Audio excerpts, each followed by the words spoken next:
नमस्कार। आज हम इंदौर के श्री अखिलेश सोनी जी के कुछ दोहों पर बात करेंगे और विषय है माँ।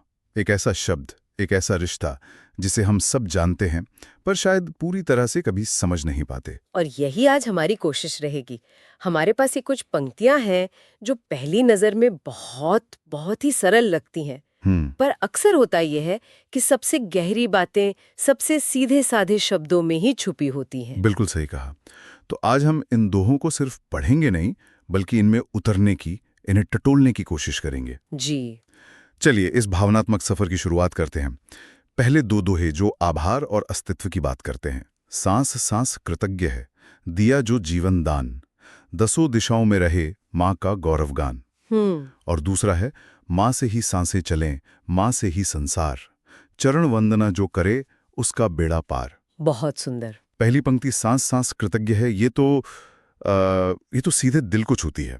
मतलब हर सांस के साथ एक एहसान का भाव। जी। पर जो दूसरी बात है माँ से ही संसार, ईमानदारी से कहूं तो मेरा पहला रिएक्शन था कि ये एक खूबसूरत, मतलब एक भावनात्मक अतिशयोक्ति है अच्छा। कि हाँ, एक बच्चे के लिए उसकी दुनिया माँ के आसपास ही होती है।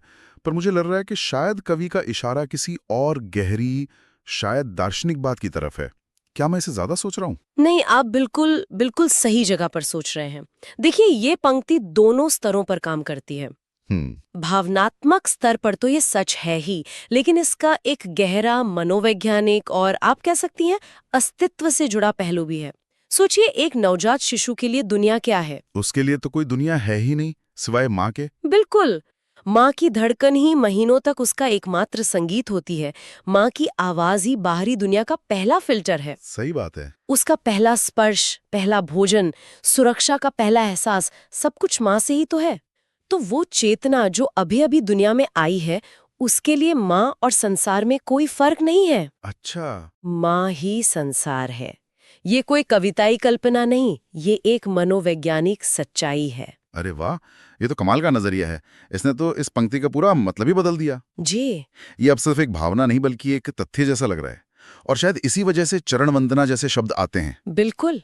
चरण वंदना यहाँ सिर्फ एक धार्मिक या पारंपरिक क्रिया नहीं है। ये उस स्रोत के प्रति, उस सोर्स के प्रति एक गहरा समर्पण है। ये इस बात को मानना है कि जिस शक्ति ने हमारा संसार रचा, जो हमारी पहली गुरु बनी, उसके आशीर्वाद में वाकई वो ताकत है जो जीवन की मुश्किलों से बेड़ा पार लगा सकती है। तो कवि ने इन शुरुआती दोहों में ही एक नींव रख दी है कि माँ सिर्फ जन्म देने वाली नहीं बल्कि वो इंसान है जो हमारे लिए पूरे ब्रह्मांड की रचना करती है।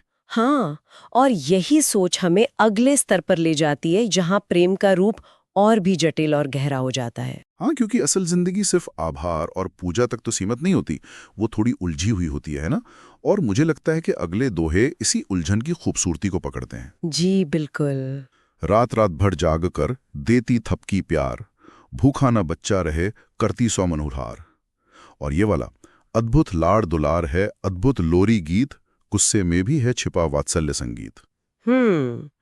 रात रात भर जागना, सौ मनोहार करना, ये तस्वीरें हम सबने देखी हैं या महसूस की हैं। हाँ। लेकिन वो जो पंक्ति है जिसने मुझे सच में रोक दिया वो है गुस्से में भी है छिपा वात्सल्य संगीत। एक मिनट, ये तो एक विरोधाभास है। गुस्सा तो शोर है, कला है, वो संगीत कैसे हो सकता है? सही सवाल है। और यही इस कवि की खूबी है। उन्होंने उस चीज को पकड़ा है जिसे हम सब महसूस तो करते हैं, पर शायद कह नहीं पाते। इस पंक्ति को समझने के लिए पहले वात्सल्य शब्द को समझना होगा। ये बहुत दिलचस्प है कि हमारी भाषा में माता पिता के अपनी संतान के लिए प्रेम को दर्शाने के लिए एक अलग, एक विशेष शब्द है। सही बात है, हम हर रिश्ते के लिए प्रेम शब्द इस्तेमाल कर लेते हैं, लेकिन वात्सल्य सिर्फ इसी एक रिश्ते के लिए है। जी। भाषा खुद मान रही है कि ये कोई अलग तरह का लगाव है। इसमें संरक्षण, पोषण और एक गहरी निस्वार्थ ममता का भाव जुड़ा है। ठीक है। अब आते हैं गुस्से पर। सोचिए, एक माँ अपने बच्चे पर सबसे ज्यादा गुस्सा कब करती है? जब बच्चा कोई ऐसी जिद करे या ऐसा काम करे जिससे उसे नुकसान हो सकता हो, जैसे सड़क की तरफ भागना। बिल्कुल सही उदाहरण।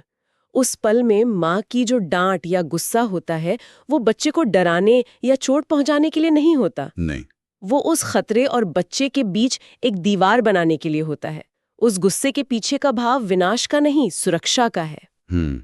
उसकी जड़ में वही गहरा वात्सल्य है और इसीलिए कवि उसे संगीत कह रहा है। अच्छा, तो संगीत का मतलब गुस्से की आवाज नहीं बल्कि उसके पीछे की मंशा है। जी, जैसे एक वायलिन के तार को कसते समय जो थोड़ी कर्कश आवाज आती है, वो सुनने में अच्छी नहीं लगती, पर वो एक मधुर संगीत पैदा करने की प्रक्रिया का हिस्सा है। क्या खूब एनालॉजी दी है। बिल्कुल यही बात है।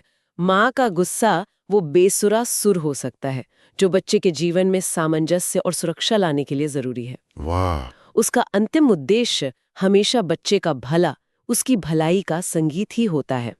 ये दिखाता है कि माँ का प्यार सिर्फ मीठा दुलार नहीं है, वो एक अनुशासित, एक सुरक्षा देने वाली शक्ति भी है। इसने तो माँ के गुस्से को देखने का मेरा पूरा नजरिया ही बदल दिया है। ये एक ऐसी सच्चाई है जिसे हम सबने महसूस किया है, पर कभी इस तरह शब्दों में नहीं सोचा। और यही जटिलता इस रिश्ते को और भी ऊंचा बनाती है, जो हमें आखिरी दो दोहों की तरफ ले जाती है। हाँ, मतलब अगर गुस्से में भी संगीत है, तो ये रिश्ता हमारी आम समझ से कहीं ज्यादा गहरा है। और जो अंतिम दो दोहे हैं, वो तो इस रिश्ते को एक अलग ही आयाम पर ले जाते हैं। बच्चा होता है सदा माँ के हिया का अंग, हो जाओ भगवान भी रहना माँ के संग। और अंतिम दोहा है, सिर पर सबके आपका सदा रहे आशीष, चरण पखारे हम सभी झुका रहे ये शीश। जी, बच्चा होता है सदा माँ के हिया का अंग, यानी जन्म के बाद भी बच्चा माँ से कभी अलग नहीं होता, हमेशा उसके दिल का, उसके अस्तित्व का हिस्सा बना रहता है। ये अपने आप में बहुत सुंदर सोच है। बहुत। लेकिन जो अगली पंक्ति है उसने मुझे चौंका दिया, हो जाओ भगवान भी रहना माँ के संग। ये तो एक बहुत ही मैं कहूँगा क्रांतिकारी बात है। हाँ, है तो। एक ऐसी संस्कृति में जहाँ ईश्वर को सबसे ऊंचा दर्जा दिया गया है, वहाँ कवि कह रहा है कि कोई चीज शायद उससे भी परे है। मुझे नहीं लगता कि ये सिर्फ अतिशयोक्ति है। ये भारतीय संस्कृति की मातृ देवो भव, यानी माँ देवता के समान है, की अवधारणा का चरम है, उसकी क्लाइमैक्स है। अच्छा। कवि उसी परंपरा को पकड़कर एक बहुत साहसिक कदम आगे बढ़ा रहा है। वो ये नहीं कह रहा कि माँ भगवान से बड़ी है। वो ये कह रहा है कि माँ का रिश्ता इतना मौलिक, इतना आधारभूत है कि अगर तुम जीवन में सर्वोच्च पद यानी ईश्वर का पद भी हासिल कर लो, तब भी उस रिश्ते की जरूरत और उसका महत्व खत्म नहीं होता। मतलब ये कोई तुलना नहीं है, बल्कि एक अनिवार्यता है कि वो रिश्ता हर उपलब्धि से ऊपर है। बिल्कुल, ये उस बंधन की अटूटता को दिखाता है। और पिछली पंक्ति, माँ के हिये का अंग, वो भी सिर्फ काव्यात्मक नहीं है। जन्म से पहले बच्चा शारीरिक रूप से माँ का अंग होता है। हाँ। और जन्म के बाद भी गहरा मनोवैज्ञानिक और भावनात्मक जुड़ाव तो हमेशा ही रहता है। ये एक ऐसा कनेक्शन है जिसे कोई और रिश्ता कभी दोहरा नहीं सकता। और फिर अंतिम दोहा इस पूरी यात्रा को एक तरह से समेटता है, जी, जहां सिर्फ श्रद्धा और समर्पण का भाव है। आशीष, चरण पखारें, शीश झुकाना। हाँ, चरण पखारना एक बहुत गहरा प्रतीक है।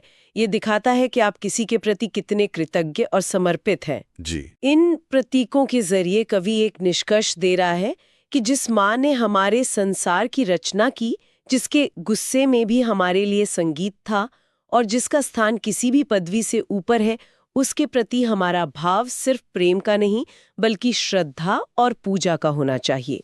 तो अखिलेश सोनी के इन सरल से दिखने वाले दोहों में हमने एक पूरी यात्रा तय कर ली। अगर इसे समेटें तो हम कृतज्ञता की एक सीधी सादी भावना से शुरू हुए।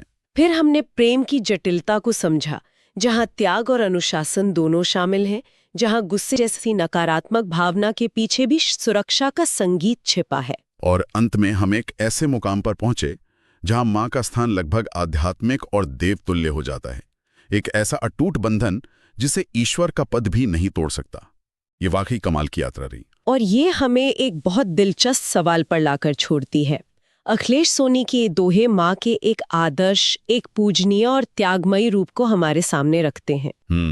एक ऐसी माँ जो सिर्फ माँ है। हाँ, और ये मुझे सोचने पे मजबूर करता है कि आज के आधुनिक समाज में, जहाँ एक माँ की अपनी भी एक पहचान है, उसके अपने सपने हैं, अपनी चुनौतियां हैं, अपना करियर है, हमें इस पारंपरिक पूजनीय आदर्श और एक व्यक्ति के रूप में माँ के उस जटिल वास्तविकता के बीच संतुलन को कैसे समझ सकते हैं?